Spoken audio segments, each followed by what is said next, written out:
Greetings, my friends, and welcome to this edition of Art and Coffee, the video series dedicated to helping you find and forge your own unique voice in the realms of art and visual storytelling. As always, this is yours truly, Gabe Dunstan, and I am simply over the moon that you are joining me today. Today's coffee is once again the 46 blend from Counterculture Coffee Roasters. I cannot recommend it enough. It is lovely. If you occupy the same part of the world that I do, kindly check your local grocery store to see if they carry it, and if they don't, ask for it. They will. Enough about the stupid coffee. Let's get into today's topic. Where do I find my style? Whatever that style happens to be. And in proper fashion, I like to give you the answer up front. And then I would like to expound further, because this particular topic, more so than the others, has got a lot of crazy nuances. It gets strange and philosophical, but there's also very, very simple, to the point, pragmatic things that you can do. So, where do you find your style? Style is found in your rear view mirror, not your windshield. I'm going to say that again in a different way. Style, where you find it, is behind you. It's in the stuff you've already done. It's in the body of work you've made. It is not the decision that you're making right now. And it's important to know that it is made up of all of the right now decisions that you have made over a period of time. Because the question itself is kind of a cheat. Where do you find your style? You don't. You don't find it necessarily. You make it. Your style is the result of a cumulative amount of decisions, and it's the result of a series of these decisions made by a series of finished works. And remember, you get to decide what finished means, just as long as you achieve that finishedness so that you create the body of work. Because what's happening, friends, is you're not finding anything. You're making it. That's thus the tagline of this entire video series: find and forge your own unique style. So if you're thinking to yourself, okay, so my style is the result of decisions. I need to make decisions. What kind of decisions do I need to make? Like, it's in my rearview mirror. How do I hurry up and turn around and see it in my rear view? What do I got to do? Super easy answer. Super easy to say. Bloody hard to execute. Make art and finish. That's it. Now, for particularly younger artists or people who are starting out, young in their art life perhaps, this is an extremely hard pill to swallow.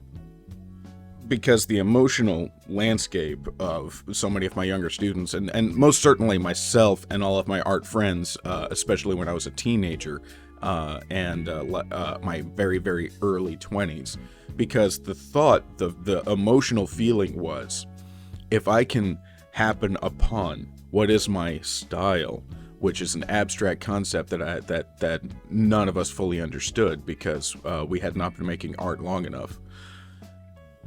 If I had found the right style, then my art would start to be really good. Then I would be just churning and firing on all cylinders. It's like, I've got my style, and now I'm steaming forward and making good decisions and actually getting better. And the hard pill to swallow is nope. It's the other way around. You fire on those cylinders now, and you make the art now. And you make the decision, and you take risks now.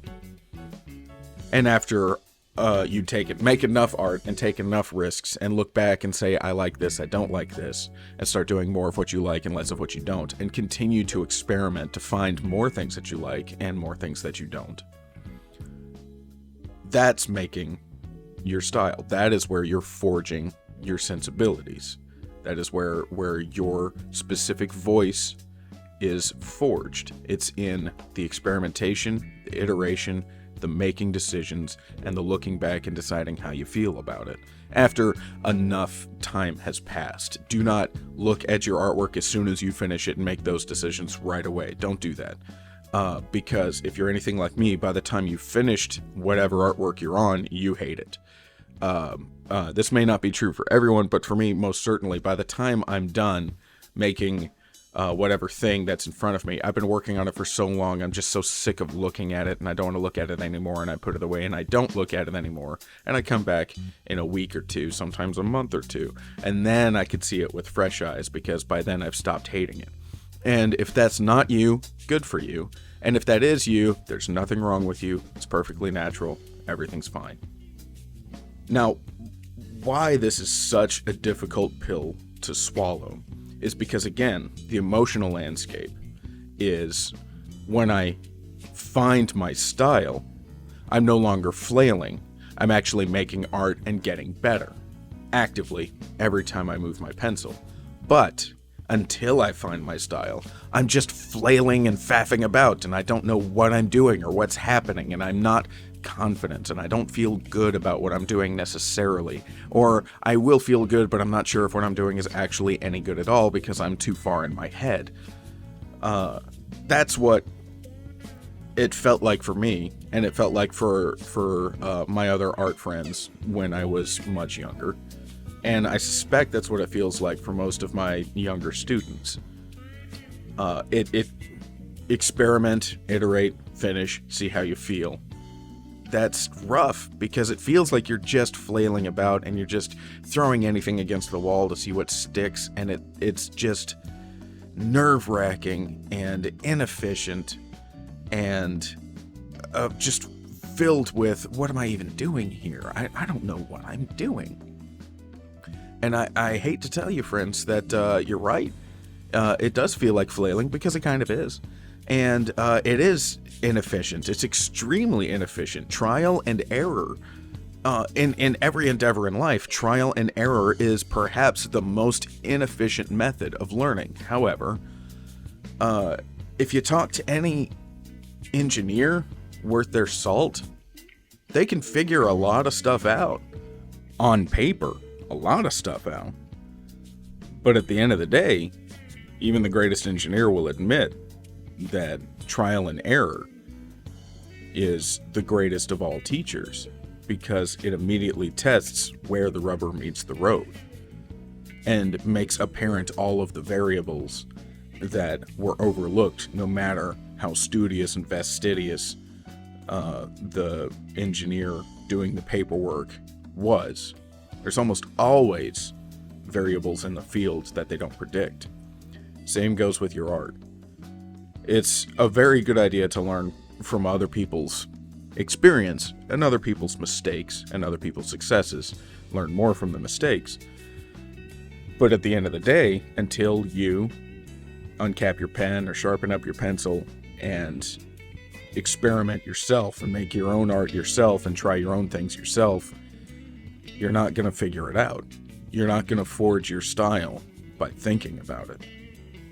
The only way to do it is to just sit down and draw. And to draw a lot. And to practice deliberately.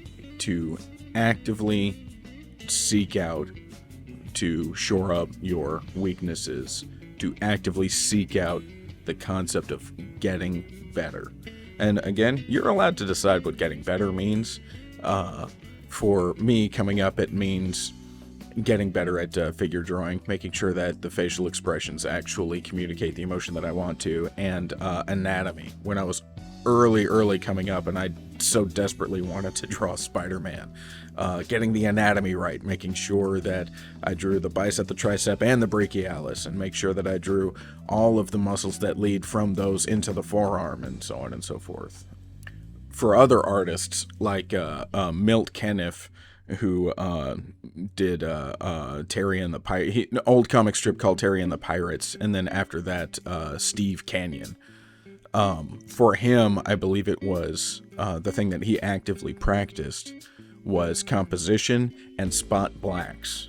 One of the best bits of advice I ever got was, hey, your spot blacks need work. You should look up Milt Keniff and study his spot blacks. For people like Loish, I suspect that she spent a lot of her early years trying to get hair right. And it has since borne fruit because her hair, the way that she renders hair, is such a huge part of her style and composition. And again, it's in the rearview mirror. Now that she has a body of work to look at, we can point to, hair. She works really hard on her hair. She also happens to work really hard on her faces, her facial expressions, her different body types, her hands. Loish is a terrific artist. If visual art and comics and illustration and animation is what you're interested in, more so the comics and illustration, for God's sakes, if you've not heard of this woman, Loish, Loish, please look her up. She's fantastic. I'm definitely buying both of her art books and hoping for a third. But I digress. One of the pitfalls of trying to force a style upon yourself, or one of the pitfalls of getting in your own head while you're iterating your own style, while you're learning and creating, is you've got your influences. You've got the artists that you like, perhaps the master's studies, the artists that you copy to get a little bit better, it's like doing push-ups and doing some drills is copying your favorite artists, and I recommend it. It's a terrific learning tool. Don't let other art teachers discourage you from that. Don't forget to make your own artwork, of course, but by all means, copy from your favorites. Now, the pitfall is when you are making your own art and you look back at your finished works and you don't see any of your influences in what you've made. Like, oh man, I just mentioned her, so it's like, oh no, my hair doesn't look like Loish's. I must be doing this wrong. Or my anatomy doesn't look like Todd McFarlane's Spider-Man. I must be doing something wrong. Or changing art forms. My drums don't sound anything like Jojo Mayer, and I listen to that guy like religion. I must be doing something wrong. No, not correct. This is the pitfall. This is one of the places where you kind of get in your own head, is paying too much attention to your influences, who do have a defined style, and thinking, I'm not like them. I'm not like the person I'm influenced by. Therefore, I'm doing this wrong. I'm not learning properly. I'm not learning the things I'm supposed to, yada, yada, yada. Not true. Not true. You are 100% learning the things that you need to learn. And you are iterating and making your own thing. That's the whole point of finding your own voice or your own style or your own approach. That's good. It's good because you're making your own thing and putting something new in the world, which is the point, which is something that we all desperately need, which is why one of the utilities that art creates. We need new stuff in the world, and we need new ways to look at things. And if you think to yourself, the influence, the person that I so admire is not coming out in my own work, it's not true. They are. It's in you. But perhaps aspects that are not so obvious to you at first, or obvious to your conscious mind, are making themselves apparent in your own artwork. Going back to music, for instance, Geddy Lee is one of the greatest bass players who's ever lived. He is the bass player and singer for the band Rush, favorite band of all time, highly recommend them. And one of the other greatest bass players to have ever lived is Les Claypool, who is the singer-songwriter for Primus, excellent band, looked them up, I recommend the album Sailing on the Seas of Cheese, excellent album.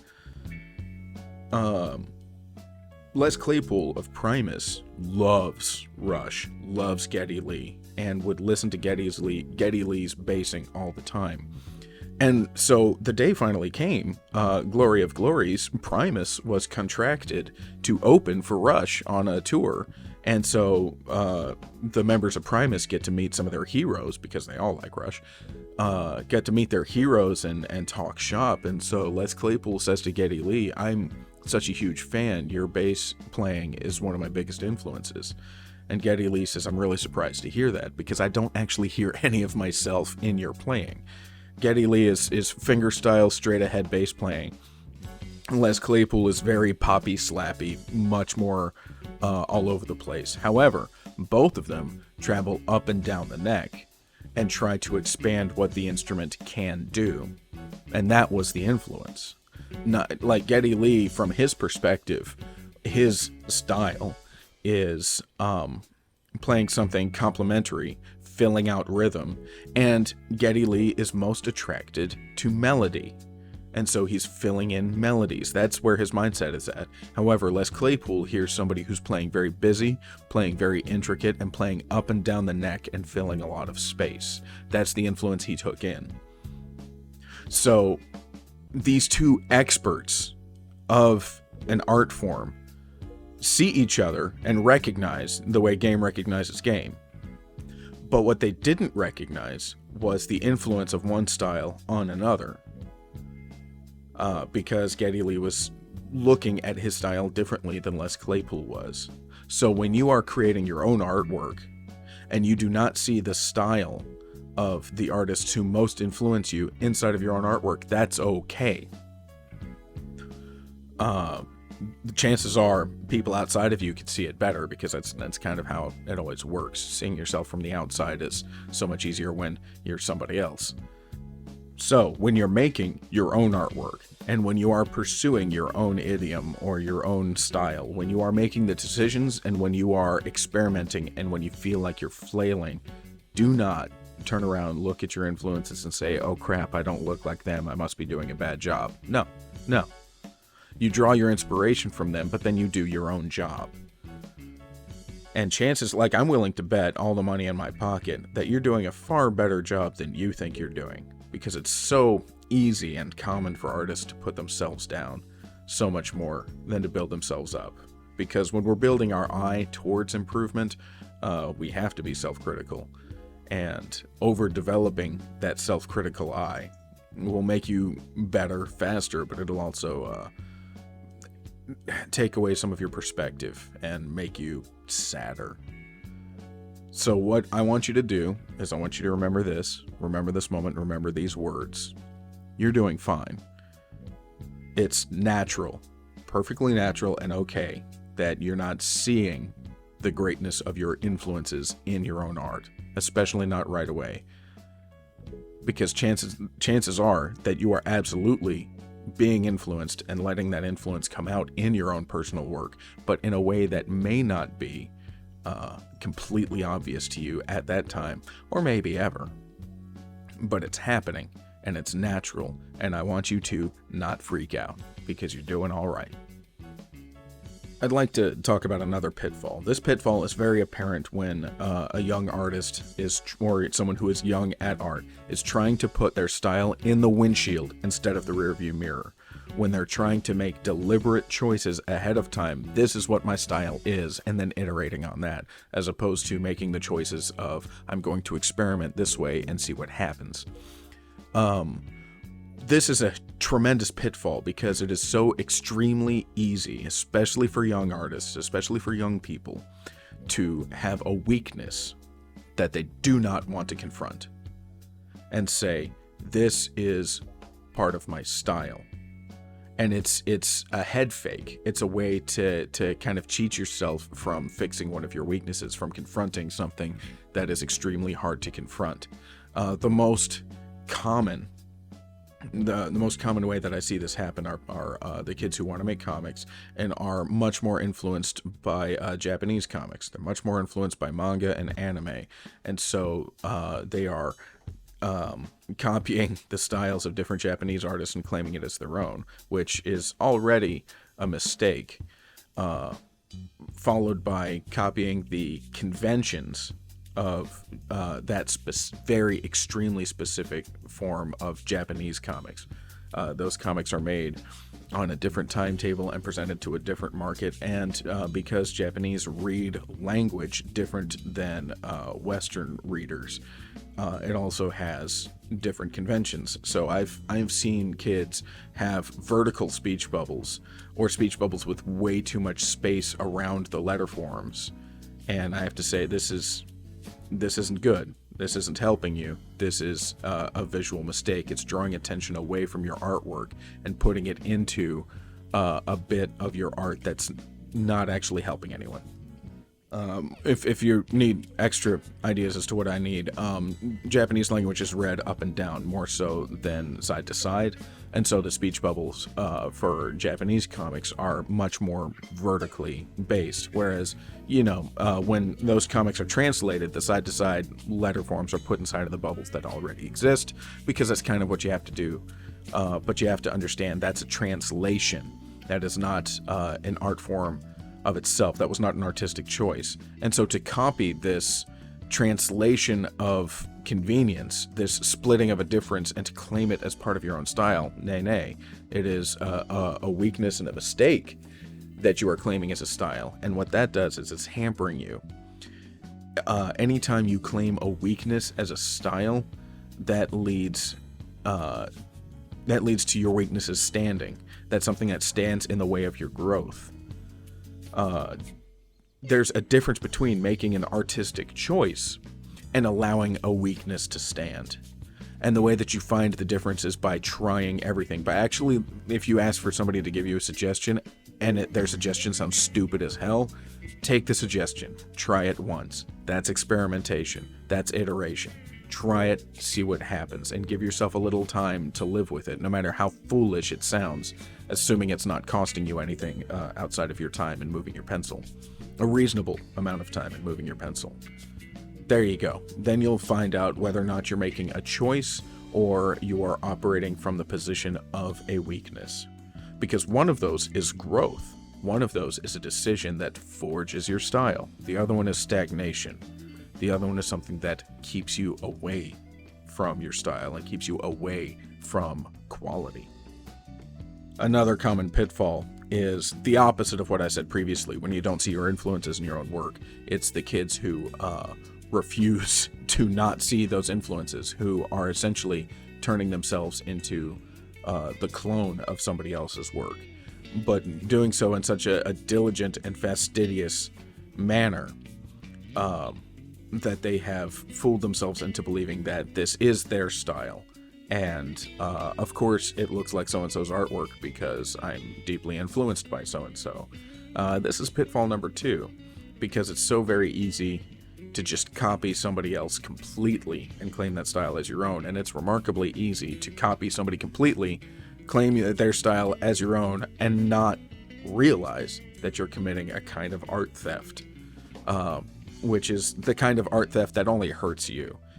Because when you're copying somebody else's style completely, what you're also doing is copying somebody else's mistakes. And what you ought to be doing is making your own mistakes. Because the mistakes that you make, that are honest mistakes, can be very beautiful. So much of the greatest bits of artwork in the world come from the mistakes. For instance, almost every standout moment or scene in almost every movie that you've ever seen, it's usually coming from a mistake or an ad-lib. For instance, Buster Keaton, this is reaching way back, Buster Keaton from the silent film era would make these slapstick comedy movies where he's supposed to make a jump and make it, but he'll miss.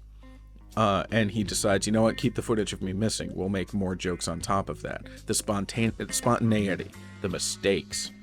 He made his own mistakes, and he could turn them into something beautiful. But if you're copying somebody else's style, you're copying their mistakes. And you can't make their mistakes beautiful because they belong to somebody else.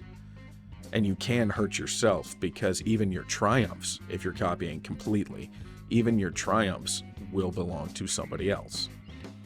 There's nothing wrong with copying completely as a tool to better yourself, as a method of practice. But to copy somebody else completely and then pass that artwork off, like put that on a frame, put that on a wall and try to sell that, or sell it as, this is me, this is my style, then you're cheating yourself. You're cheating yourself real hard, more so than the artist you copied, because the artist you copied is the real deal, and they can continue doing their own thing, being that they are the real deal. Meanwhile, you're not being the real deal, you're being a copy of somebody else, and it's no way to be. You gotta be yourself, because you being yourself is specifically what I personally want. I want to see what you come up with on your own. I want new artwork. I need it. That's one of the reasons I'm making this series, is because I know that a lot of artists need the encouragement to make their stuff. And I got to tell you, I'll die without your unique take on the world. I need to see this thing in the world. So for heaven's sake, make your own. Don't be the slave to the thing that you're supposed to be, or the thing that you think you're supposed to be, because that's putting style in the windshield, not the rear view mirror. So, last bit of advice before we wrap up. The thing to do, how to get to your style faster. Here you go. To find or to forge your style faster, you need to take risks. You are not finding your style, you're forging one. And the only way to forge it is trial and error. Take risks, experiment, and, most importantly, be fearless. Because chances are the risks you're taking seem huge to you, but the people looking at your artwork might not be able to tell so much, which is the first 3 years of my comic making. I thought I was taking tremendous risks. And looking back, I'm probably the only person who could tell what risks I was taking, myself and other artists. But every risk that I took felt huge, and I wrote on a piece of paper, be fearless, and put it up on the top of my drawing table, so that every time I was taking one of these risks, I'm like, I have to be fearless about this thing, because that is where growth is, that is where improvement is, that is where I will find the things that make me me. I will find them because I will make them. And I make them by taking risks, experimenting, and doing so fearlessly. And if you're not fearless, if you are super scared and trepidatious about it, that's fine. That's natural. Do it anyway. It's okay. This is advice for life. It's okay to be scared. It's not okay to let the fear stop you. You are not finding your style. You are forging one. And if you've ever seen a blacksmith's forge or been near one or felt the heat of one, it's tough stuff, man. It's done in fire and with hammers. It's hard. And it's hard for the one operating the forge as well. When you finally look back after years of experimenting and risk-taking and being fearless, you might start to see, especially after a couple of years, you might start to see some commonality in your artwork. And then you could start being like, oh, that's my style. And it feels like discovery, but it's not. It is the result of all of your experimentation, your hard work, and your cultivation. That's what drawing a lot and finishing what you start truly is. It is cultivating. That's finding your style. And it's in the rearview mirror. And it feels like discovery, but it's not. It's the result of the hard work you put into forging yourself. That's all I've got for today. Thanks so much for listening. I hope this was helpful. And hey, if you're still not completely sure what you should be doing or how you should be doing it, you can never go wrong by taking care of yourself, taking care of your friends, and making art.